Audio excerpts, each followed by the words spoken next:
Once upon a time, there were less digital distractions, less library closures, and more children reading for pleasure. Studies from last year show that children are reading less and less, so I'm on the lookout for new initiatives in London to get children back into books. New figures from Emma Braithwaite at the Reading Agency say that 1 in 3 children enjoy reading. That's a drop of 33% since 2005. She also said that 50% of adults never read for pleasure and that 15% never read at all. That's an 88% decrease since 2015. Tulip Sadiq addressed the Department for Education, asking what action the government is taking. The statistics show that there's been a steep decline in the number of children reading for pleasure. So could I ask the Minister, does she agree with me that the likes of Roald Dahl and Jacqueline Wilson should not be replaced by a smartphone? And could she ask, will she prioritise reading for pleasure for children in the school curriculum?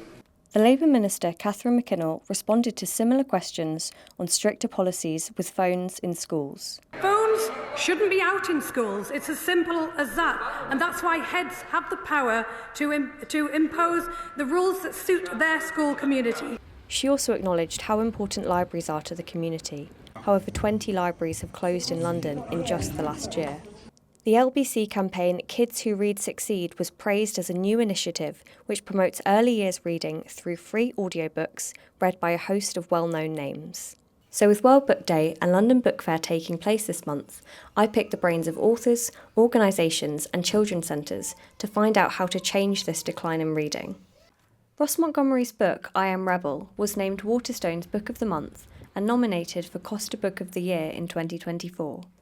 As a former schoolteacher, he believes that the decline in reading goes beyond the responsibilities of schools. I think in terms of giving teachers tools to do that, I still don't really see how that's being done. I think that teachers are stretched more than they ever have been. Teachers do not have the time to do that. Discovery Children's Centre in Stratford works with schools in the local area and runs funded outreach sessions. Jessica Sieblick showed me a window into their world. We also run storytelling sessions with sort of performances like sensory storytelling for really little babies.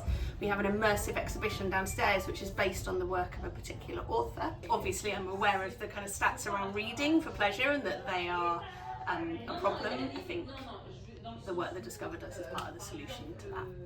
Whenever people talk about like the declining reading for pleasure rates, they'll always talk about children are using digital media too much, there's too much screen time, too many phones. And I do think there's some truth in that, but I don't think it's really the whole answer. Ross acknowledges parents have busy schedules and children are also tired from school and extracurricular activities, but he thinks more can be done.